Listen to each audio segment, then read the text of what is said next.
का स्वागत है अपना चैनल सुजय पाठक जी में। आज हम लोग फिर से लाए हैं एक नया सेट और आज है 8 नंबर सेट चलेगा। ठीक है, 7 सेट पहले डाला जा चुका है। जाइए उसको देखिए और उस पर प्रतिक्रिया दीजिए कि कैसा लगा वीडियो। अगर वीडियो अच्छा लगता है तो लाइक करिए, सब्सक्राइब करिए और दूसरों को शेयर भी कीजिए। ठीक है, और आज ये सारा सेट जो चल रहा है वो समान विज्ञान का ही चल रहा है। ठीक है, लगातार सेट चल रहा है। सिर्फ इतवार को एक नहीं आएगा। ठीक है, और सभी दिन आएगा। ठीक है, चलिए आगे फिर चलते हैं। तो हम लोग प्लस प्रश्न की ओर अपने आप बढ़ते हैं। प्रश्न नंबर पहला से क्या कर रहा है? पहला नंबर प्रश्न कर रहा है कि एक वस्तु पर बल लगाने के बावजूद भी किया गया कार्य शून्य होगा यदि उसका विस्थापन होगा। क्या करा है कि एक वस्तु पर किया गया बल लगाने के बावजूद भी किया गया कार्य शून्य हो यदि उसका विस्थापन। ठीक है, तो अगर कार्य शून्य है तो उसका विस्थापन, अगर बल लगाया गया लेकिन फिर भी वो कार्य क्या होगा, शून्य हो गया, तो कार्य शून्य करने के लिए क्या होगा कि चलिए हम लोग देखते हैं। इसका फॉर्मूला होता है कार्य बराबर बल गुना विस्थापन। ठीक है, तो अगर कार्य हमारा ये शून्य होगा और बल लग ही रहा है तो इसको शून्य करने के लिए क्या होगा कि हमारा विस्थापन भी क्या हो जाएगा, शून्य होगा ना, दोनों तरफ शून्य हो जाएगा। ठीक है, कार्य भी हमारा शून्य हो जाएगा, इसलिए ऑप्शन नंबर डी इसका आंसर हो जाएगा। ठीक है, कार्य हमारा क्या हो जाएगा, शून्य हो जाएगा, तो विस्थापन हमारा शून्य हो जाएगा, इसलिए कार्य भी शून्य हो जाएगा। चलिए आगे पर चलते हैं। तो अगले प्रश्न की ओर चलते, प्रश्न कह रहा है कि एक लड़का 120 न्यूटन बल के एक बक्से को 2 मीटर की ऊंचाई तक उठाता है, तो उसके द्वारा किया गया कार्य कितना होगा, वो पूछ रहा है। ठीक है, तो हमारा लड़का जो है इतना न्यूटन भार। ठीक है, तो भार बराबर फॉर्मूला क्या होता है, द्रव्यमान गुने त्वरण। ठीक है, भार बराबर फॉर्मूला होता है द्रव्यमान गुना त्वरण। ठीक है, तो हम लोग का एम जी कितना दिया हुआ है, तो 120 न्यूटन दिया हुआ है। ठीक है, एम जी ऑलरेडी दिया हुआ है। ठीक है, और ऊंचाई कितना दिया हुआ है, तो एच बराबर हम लोग को दिया हुआ है 2 मीटर। ठीक है, तो अगर फार्मूला लगाते हैं हम लोग कार्य बराबर, तो क्या होता है M G H. M G हम लोग का कितना दिया हुआ है 120 गुना 2, तो 12 गुना 24, 240। तो यह किस में जाएगा, कार्य है इसलिए जूल में, 240 जूल इसका आंसर हो जाएगा। ऑप्शन नंबर सी इसका सही हो जाएगा। ठीक है, 240 जूल। चलिए अगले प्रश्न के चलते हैं। तो अगला प्रश्न क्या कह रहा है, कार्य करने की क्षमता को कहा जाता है, कहलाती है, कार्य करने की क्षमता जो है वो क्या कहलाती है, तो कार्य करने की क्षमता कहलाती है ऊर्जा। कार्य करने की क्षमता क्या कहलाती है, ऊर्जा। ठीक है, कार्य करने की क्षमता को क्या कहते हैं, ऊर्जा। चलिए अगले प्रश्न के चलते हैं। तो अगला प्रश्न क्या करा है, अगला प्रश्न कह रहा है कि यदि कार्य का मान धनात्मक हो तो जिस निकाय पर कार्य हो रहा है रिक्त स्थान, उसकी ऊर्जा का ह्रास होगा। ऑप्शन नंबर ए कह रहा है, ऑप्शन नंबर बी कह रहा है उसका मान शून्य होगा, ऑप्शन नंबर सी कह रहा है वह नियत रहेगा, ऑप्शन नंबर डी कह रहा है उसकी ऊर्जा में वृद्धि होगी। ठीक है, तो इसका आंसर क्या हो जाएगा, इसका आंसर जाएगा जी उसकी ऊर्जा में वृद्धि हो जाएगी। क्या हो जाएगी, उसकी ऊर्जा में वृद्धि हो जाएगी। यदि कार्य का मान धनात्मक रहेगा, कार्य के मान धनात्मक रहेगा तो उसका ऊर्जा में भी वृद्धि हो जाएगा। ठीक है, कार्य का मान धनात्मक रहेगा तो ऊर्जा में क्या हो जाएगा, वृद्धि हो जाएगा। ठीक है, चलिए अगले प्रश्न के चलते हैं। तो अगला प्रश्न कह रहा है कि निम्नलिखित में से किस में कोई कार्य नहीं किया जा रहा है, मतलब निम्नलिखित में से किसमें है जो कार्य हो ही नहीं रहा है। तो ऑप्शन नंबर ए कह रहा है कि कपिल अपने कंधे पर 10 किलोग्राम भार लेकर खड़ा है। ठीक है, बी कह रहा है कि सचिन 4 किलोमीटर चल रहा है, सी कह रहा है कि एक कूली किसी बस से किसी कार तक एक वजन ले जा रहा है। ठीक है, अरुण मैदान पर क्रिकेट खेल रहा था। इसका आंसर क्या हो जाएगा, इसका आंसर हो जाएगा क्या, तो ऑप्शन नंबर ए इसका आंसर हो जाएगा। कपिल अपने कंधे पर 10 किलोग्राम भार लेकर खड़ा है, तो ये क्या करा कि 10 किलो का वजन जो है लेकर वो खड़ा है। तो अगर इसको बनाए तो भार बराबर फॉर्मूला क्या होता है, बल गुना विस्थापन। ठीक है, क्या होता है फॉर्मूला, बल गुना विस्थापन। अब मैं लिख लूँ बल गुना विस्थापन। ठीक है, अगर फार्मूला होता है। ठीक है, तो इसमें क्या कह रहा है कि अपने कंधे पर 10 किलो, मतलब हम लोग को बल क्या लग रहा है, 10 किलो ग्राम का भार ले। ठीक है, और गुना में जो बल कहाँ लग रहा है, 10 किलो का वजन जो है वो कंधा पर लिया हुआ तो वो नीचे क्यों लग रहा है, तो बल लग रहा है, तो बल क्या होगा 10 गुना में, अब विस्थापन हम लोग का हो ही नहीं रहा है। ठीक है, विस्थापन होगा 0, तो 0 से गुना करेंगे तो क्या होगा 0, तो कार्य हमारा क्या हो जाएगा 0। इसलिए कपिल अपने कंधे पर 10 किलोग्राम भार लेकर खड़ा है, तो क्या हो जाएगा 0 कार्य हो रहा है। ठीक है, कार्य मतलब हो ही नहीं रहा। चलिए अगले प्रश्न के चलते हैं। तो अगला प्रश्न कह रहा है कि बल द्वारा किया गया कार्य धनात्मक होता है जब, बल द्वारा किया गया कार्य धनात्मक होता है जब विस्थापन बल की दिशा में होता है, विस्थापन बल के लंबवत होता है, आरोपित बल से कोई विस्थापन नहीं होता है, या विस्थापन बल की विपरीत दिशा में होता है। इसका आंसर क्या हो जाएगा, क्वेश्चन नंबर 6 का आंसर क्या होगा? क्वेश्चन नंबर 6 इसका आंसर क्या हो जाएगा कि विस्थापन बल की दिशा में होता है तब। ठीक है, बल द्वारा किया गया कार्य घनात्मक कब होगा? जब विस्थापन जो है वो बल के दिशा में हो तब। विस्थापन क्या हो? बल के दिशा में हो, मतलब जिस तरफ बल लग रहा है उसी तरफ विस्थापन भी हो। ठीक है, चलिए आगे चलते हैं। तो अगला प्रश्न कर रहा है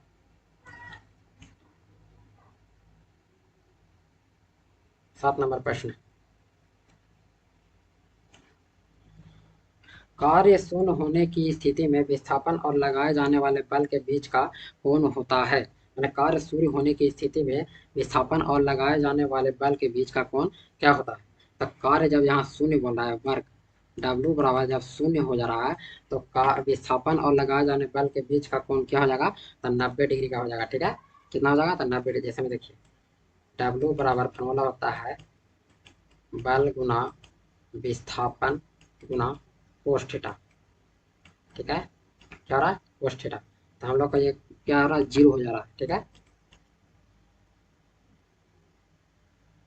और हम लोग के दोनों बल और विस्थापन के बीच का कोण पूछ ही रहा है। तो यहाँ 0 हो गया, यहाँ कोस थीटा है। ठीक है, तो बल विस्थापन को हटाकर कोस थीटा लिखते हैं। कोस थीटा 0 का मान किसका होता है? तो कोस 90 का मान होता है। ठीक है, 0, इसलिए कोस थीटा। अगर यहाँ कोस से कोस खत्म हो जाएगा तो क्या बचेगा? थीटा बराबर 90 डिग्री। ठीक है, थीटा बराबर क्या हो जाएगा? 90 डिग्री हो जाएगा। तो क्या होगा? 90 डिग्री का कोण बनता है। ठीक है, बल और विस्थापन के बीच का कोण 90 डिग्री का कोण बनेगा। चलिए आगे अगले पास की ओर चलते हैं। अगर एक पुली 100 मीटर की दूरी तक 500 न्यूटन का भार उठाता है, उसके द्वारा किया गया कार्य क्या होगा? मतलब एक पुली है जो 500 मीटर का भार उतारा है 100 मीटर तक, तब कार्य बराबर W बराबर बल गुने विस्थापन। ठीक है, तो कार्य कितना हो रहा है? तो कार्य हम लोग को निकालना है, लेकिन बल कितना दूरी की दूरी दिया हुआ है, तो विस्थापन हो रहा है 100। ठीक है, और ये कितना हो जाएगा? बल कितना हो जाएगा? 500 न्यूटन गुना में। ठीक है, और यहाँ पूरा इसको मैं कोस थीटा भी लगा देते हैं। तो कोस थीटा लगा कैसे? आप पूछे कैसे? तो इसको मैं क्या करा कि वो पुली है जो अपने सर पर लेकर चलेगा ना, कोई भी भार जो अपने सर पर लेकर चलेगा, तो विस्थापन बल और विस्थापन के बीच का कोण कितना डिग्री का होता है? तो 90 डिग्री का। कोस कोस 90 का मान क्या हो जाएगा? तो 0 हो जाएगा। क्या हो जाएगा? कोस यहाँ 90 का मान क्या हो जाएगा? 0 था। अगर गुना करेंगे तो क्या हो जाएगा? 0 कार्य हो जाएगा। तो ऑप्शन नंबर सी हम लोग का सही हो जाएगा। जो पुली जो है वो 500 न्यूटन का भार जब लिए हुआ है और 100 मीटर तक चलता है तो उसका कार्य कितना हो जाएगा? तो 0 हो जाएगा। ठीक है, चलिए अगले की ओर चलते हैं। तो अगला प्रश्न कह रहा है कि निम्न में से किस मामले में कोई कार्य नहीं होता? निम्न में से किस मामला में कोई कार्य नहीं होता है? तो पहला पढ़ रहा है कि एक पवन चक्की कुएं से पानी निकाल रही है। जब पवन चक्की जो कुआं से पानी निकाल रहे थे, कार्य हो रहा है। एक गधा अपनी पीठ पर वजन लेकर चल रहा है। यह ऑप्शन हम लोग का आंसर सही हो जाएगा। ठीक है, ऑप्शन नंबर बी। एक गधा जो अपनी पीठ पर वजन लेकर चल रहा है, कोई भी रहे जो अपने कंधा पर, सिर पर या पीठ पर वजन लेकर चलता है तो उसमें कार्य नहीं होता है। ठीक है, कार्य किसमें नहीं होता है, इतना याद रखिएगा। चलिए आगे के चलते हैं। तो अगला क्वेश्चन कर रहा है कि 20 न्यूटन का बल किसी भी वस्तु का कार्य करता है। 20 न्यूटन का बल किसी वस्तु पर कार्य करता है। वस्तु बल की दिशा में 4 मीटर के माध्यम से विस्थापित हो रहा है। तो किया गया कार्य क्या होगा? था कार्य बराबर बल गुना विस्थापन।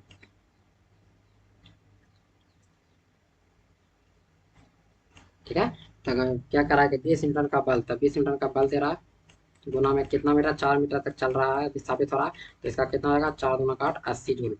क्या हो जाएगा ऑप्शन?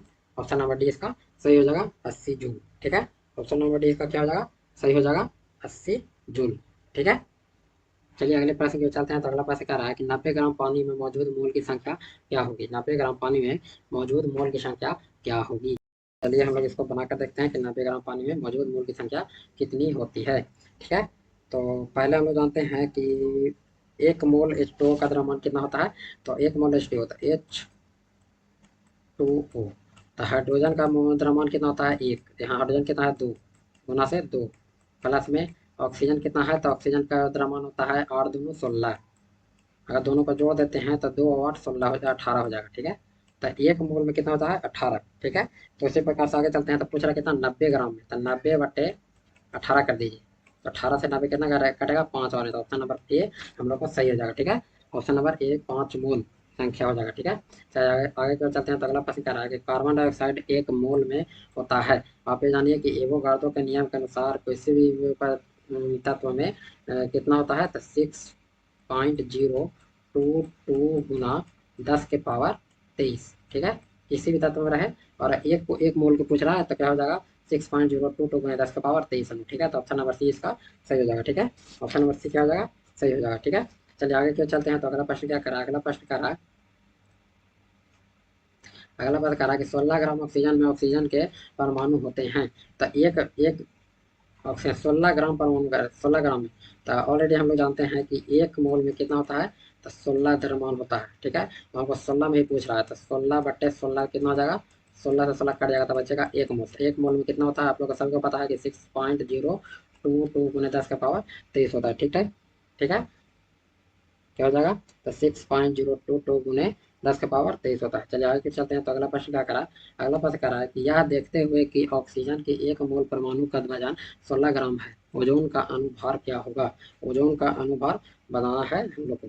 ठीक है, तो हम लोग जानते हैं कि ऑक्सीजन के एक अणु का कितना हो जाएगा, तो एक अणु हो जाएगा ऑक्सीजन एक, तो द्रव्यमान कितना हो जाएगा इसका, तो 16। ठीक है, लेकिन पूछ रहा है कितना ओजोन परत में, तो O3, ओजोन परत का सूत्र होता है O3, तो हम लोग 16 में गुना करेंगे 3 से, 16 तो 48 ग्राम प्रति मोल हो जाएगा इसका आंसर। ऑप्शन नंबर बी इसका आंसर हो जाएगा, 48 ग्राम प्रति मोल। चलिए आगे के चलते हैं। तो अगला प्रश्न कह रहा है कि रसायन शास्त्र में कण या मोल शब्द का परिचय किसने कराया था। कण या मोल के बारे में किसके द्वारा बताया गया था, ये हम लोग को बताना था। क्या इसका आंसर क्या हो जाएगा, तो आप लोग बताइए कि इसका आंसर क्या होगा। इसका आंसर आएगा ऑप्शन नंबर सी। ठीक है, बिल बिलहेम ओस्टवाल्ड। ठीक है, बिलहेम ओस्टवाल्ड, इन्हीं के द्वारा 1896 ईस्वी में रसायन शास्त्र में मोल का शब्द शब्द के बारे में बताया गया था। क्या बताया गया था, तो 1896 में बताया गया था। ठीक है, किसके के द्वारा, तो बिलहेम ओस्टवाल्ड के द्वारा। और ये जो 1967 में जो मोल होता है, 1967 में मोल को 1967 में मूल को इकाई के रूप में स्वीकृति दिया गया था, मतलब इकाई के रूप में इसको स्वीकृति दिया गया था मूल को। ठीक है, 1967 में, 1896 में इसको नाम दिया गया था और 1967 में इसको मान्यता मिला था इकाई के रूप में। चलिए आगे के चलते हैं। तो अगला प्रश्न कर रहा है कि रसायनज्ञ के लिए गन्ना की इकाई क्या है। रसायनज्ञ के लिए गन्ना की इकाई क्या है, वो पूछा है। तो रसायनज्ञ के लिए गन्ना की इकाई क्या है, तो ऑप्शन नंबर ए मोल। तो एक मोल बराबर क्या होता है, अभी हम लोग ने जाना 6.022 गुना 10 के पावर 23। ठीक है, कितना होता है, 10 के पावर 23 परमाणु। इसको याद रखिएगा, बहुत जरूरी चीज़ है। ठीक है, चलिए आगे क्यों चलते हैं। तो अगला प्रश्न कह रहा है कि एल्यूमिनियम का परमाणु द्रव्यमान 27 है, एल्यूमिनियम के 54 ग्राम में मौजूद अणुओं की संख्या क्या होगी, से पूछ रहा था। क्या हो जाएगा, तो हम लोग इसका फॉर्मूला को याद रखना पड़ेगा। ठीक है, एक फॉर्मूला होता है, तो इसका फॉर्मूला होता है कि मोलों का संख्या बराबर क्या होता है, पदार्थ का द्रव्यमान बटे पदार्थ के एक मोल का द्रव्यमान। तो पदार्थ का द्रव्यमान दिया हुआ है 54 ग्राम। ठीक है, पदार्थ का द्रव्यमान कितना है, 54 ग्राम, और एक मोल का भी दिया हुआ है 27 ग्राम। ठीक है, तो 27 से 54 को काट दीजिए, तो 27×2 = 54, तो कितना आंसर हो जाएगा, ऑप्शन नंबर ए हम लोग का 2 हो जाएगा आंसर। ठीक है, 2 क्या हो जाएगा, आंसर हो जाएगा। चलिए आगे क्यों चलते हैं। तो अगला प्रश्न क्या करा,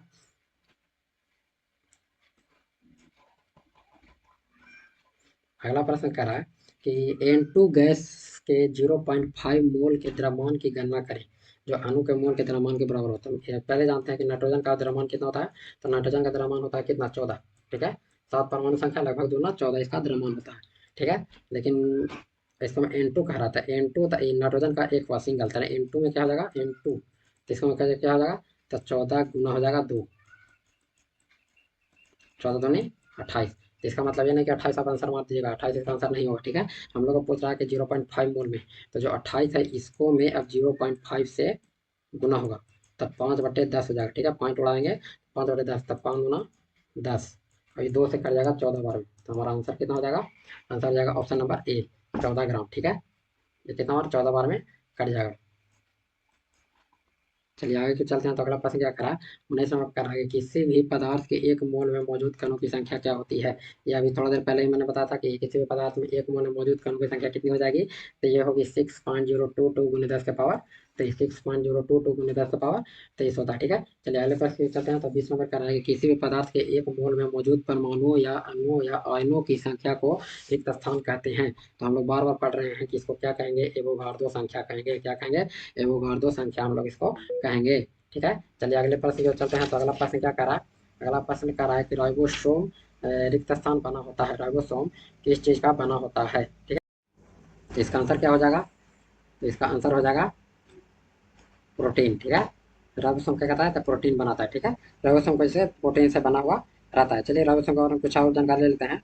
तो राइबोसोम एक जटिल संरचना है जो सभी जीवित कोशिकाओं में पाया जाता है। ये अंतः परजालिका जालिका में जुड़े हुए रहते हैं, मैंने एंडोप्लाज्मिक रेटिकुलम से जुड़ा हुआ रहता है। ठीक है, और इसको कह रहा है कि ये सभी जीवित कोशिकाओं में पाया जाता है। ठीक है, उसको हम चलते आगे चलते हैं। तो ये करा कि हरित लावा केंद्रक और माइटोकॉन्ड्रिया में पाया जाता है। हरित लावा केंद्रक और माइटोकॉन्ड्रिया में भी पाया जाता है। ठीक है, राइबोसोम प्रोटीन संश्लेषण नामक प्रक्रिया से एमिनो एसिड को प्रोटीन में बदलता है। एमिनो एसिड को क्या करता है, प्रोटीन में बदलता है। राइबोसोम जो है वो एमिनो एसिड को प्रोटीन में चेंज करता है। चलिए अगले प्रश्न पे चलते हैं। तो अगला प्रश्न क्या रहा है, प्रोटोप्लाज्म शब्द किसने गढ़ा है। प्रोटोप्लाज्म शब्द किसके द्वारा दिया गया है, सो क्वेश्चन पूछ रहा है।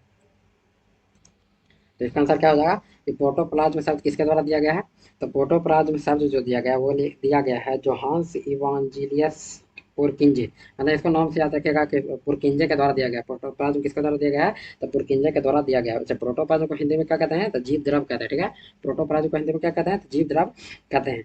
ठीक है, जिसका नामकरण किसके द्वारा किया गया था, तो पुरकिंजे के द्वारा किया गया था। कब किया गया था, तो 1839 ईस्वी में किया गया था। कब, 1839 में किया गया था। ठीक है, कब किया था, 1839 ईस्वी में किया गया था। यह एक तरल गाढ़ा रंगहीन पारदर्शी लसलसा वजन युक्त पदार्थ है। क्या है, तो ये तरल गाढ़ा है और रंगहीन है, तो जिसका रंग नहीं होता है, और पारदर्शी और लसलसा वजन युक्त है, मतलब उसमें वजन होता है। ठीक है, जीव की जो सारी जैविक क्रियाएं इसी के द्वारा संपन्न होती है। जीव के जो सारा जैविक क्रिया होता है वो इसी के द्वारा संपन्न होता है। इसलिए जीव द्रव को जीवन का भौतिक आधार कहा जाता है। जीव द्रव को क्या कहा जाता है, तो जीवन का भौतिक आधार कहा जाता है। मतलब प्रोटोप्लाज्म को जीवन का भौतिक आधार कहा जाता है। चलिए अगले प्रश्न के चलते हैं। तो अगला प्रश्न क्या करा है, अगला प्रश्न कह रहा है कोशिका। कोशिका की एक प्रकार की अपशिष्ट निस्तारण प्रणाली है। वे किसी भी बाह्य सामग्री के साथ साथ खराब हो चुके कोशिकांगों को पचाकर कोशिका को साफ रखने में मदद करता है। ये किसका काम है, तो कोशिका जो है, खराब कोशिका है, उसको पचाकर कोशिका को साफ रखने की प्रणाली किसके द्वारा किया जाता है, तो ये होता है लाइसोसोम के द्वारा, जिसको कोशिका की आत्महत्या की थैली कहा जाता है। क्या कहा जाता है, कोशिका की आत्महत्या की थैली किसको कहा जाता है, तो लाइसोसोम को कहा जाता है। ठीक है, लाइसोसोम कोशिका की एक प्रकार की अपशिष्ट निस्तारण प्रणाली है। ठीक है, लाइसोसोम का मुख्य कार्य पाचन करना होता है। ठीक है, लाइसोसोम का मुख्य कार्य क्या होता है, तो पाचन करना होता है। ठीक है, यह मृत कोशिकाओं का निशाकरण करता है, अर्थात अपशिष्ट पदार्थों को निष्कासन निष्कासन करता है। ठीक है, अपशिष्ट पदार्थों को निष्कासन करता है। लाइसोसोम यूकैरियोटिक कोशिकाओं में पाए जाते हैं। ठीक है, लाइसोसोम कहाँ पाया जाता है, तो यूकैरियोटिक कोशिकाओं में पाया जाता है। ठीक है, ये कोशिकाओं को पचाकर कोशिका को साफ रखने में मदद करता है, साफ करने की कोशिश करता है। ठीक है, चलिए आगे तो चलते हैं। तो अगला प्रश्न क्या करा है, अगला प्रश्न करा है 23 नंबर प्रश्न, इसमें से कौन सा तरल पदार्थ आंत आंत से अवशोषित वसा को ग्रहण करता है और अतिरिक्त कोशिकीय स्थान से वापस रक्त में ले जाता है। ये किसका काम है, ये पूछ रहा है। ठीक है, तो इसका आंसर क्या हो जाएगा,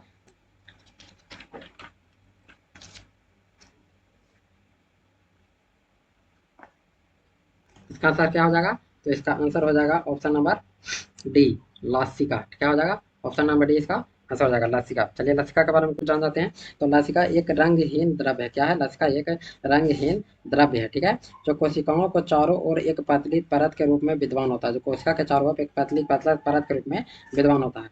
इस द्रव्य में विशिष्ट लिम्फोसाइट होता है। ठीक है, इसमें क्या होता है, लिम्फोसाइट पाया जाता है। ठीक है, लिम्फोसाइट क्या होता है, तो लिम्फोसाइट क्या है, तो वो जो हमारे WBC होता है, व्हाइट ब्लड सेल, उसका एक प्रमुख प्रकार है। ठीक है, क्या है, उसका एक प्रमुख प्रकार है लिम्फोसाइट। ठीक है, चलिए आगे चलते हैं। तो जो शरीर की प्रतिरक्षा अनुक्रिया के लिए उत्तरदायी होता है, मतलब शरीर को जो है बाहरी विकारों से बचाने वाला काम करता है। ठीक है, लिम्फोसाइट। ठीक है, चलिए तो अगले प्रश्न के चलते हैं। तो अगला प्रश्न क्या कर रहा है, अगला प्रश्न कर रहा है कि निम्नलिखित में से, थोड़ा सा छोटा कर देते हैं, निम्नलिखित में से अर्धसूत्री के लिए कौन सा कथन सत्य नहीं है। निम्नलिखित में से अर्धसूत्री के लिए कौन सा कथन सही नहीं है। ठीक है, इसमें से चुनना है हम लोग को। तो ऑप्शन नंबर ए कह रहा है अर्धसूत्री दो चरणों में होता है।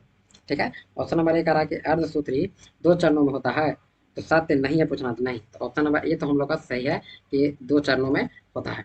ठीक है। बी कह रहा है कि अर्धसूत्री के परिणाम स्वरूप परिणामी कोशिकाओं में गुणसूत्रों की संख्या दोगुनी हो जाती है।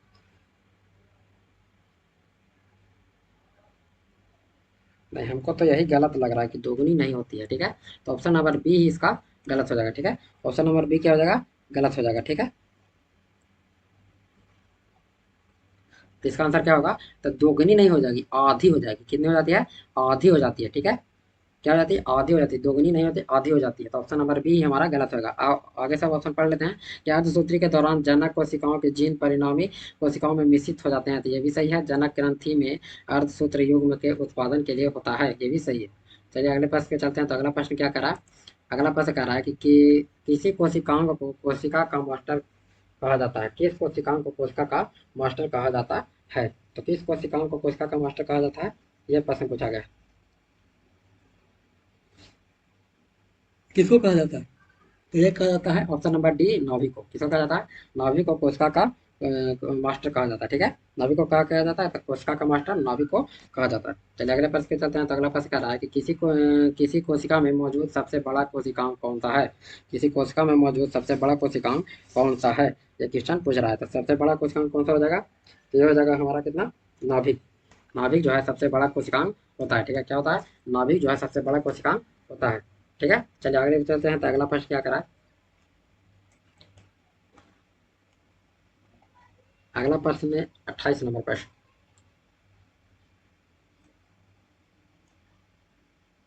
कह रहा है कि निम्नलिखित में से कौन सा कोशिकांग केवल पशु कोशिकाओं में पाया जाता है। निम्नलिखित में से कौन सा कोशिकांग जो है वो केवल पशु कोशिका में ही पाया जाता है, मैंने पादप में नहीं पाया जाता है, ये कह रहा है। ठीक है। तो निम्नलिखित में से कौन सा कोशिकांग केवल पशु कोशिका में पाया जाता है, तो ये हमारा क्या हो जाएगा, तो ऑप्शन नंबर ए ही हमारा सही जाएगा। लाइसोसोम जो है सिर्फ पशु में ही पाया जाता है। ठीक है। लाइसोसोम किसमें पाया जाता है, पशु में ही पाया जाता है। ठीक है। अच्छा, लाइसोसोम की खोज कब हुआ था, तो 1955 ईस्वी में डी डुबे के द्वारा किया गया था। लाइसोसोम की खोज किसके द्वारा किया गया था, तो 1955 में डी डुबे के द्वारा किया गया था। ठीक है। इसी को क्या कहते हैं, तो कोशिका का आत्महत्या की थैली भी कहा जाता है। ठीक है। कोशिका की आत्महत्या की थैली किसको कहा जाता है, तो लाइसोसोम को कहा जाता है। ठीक है। चलिए आगे क्यों चलते हैं। तो अगला प्रश्न कह रहा है कि शरीर में लगी चोट की मरम्मत के लिए किस प्रकार के सेल विभाजन के का प्रयोग किया जाता है।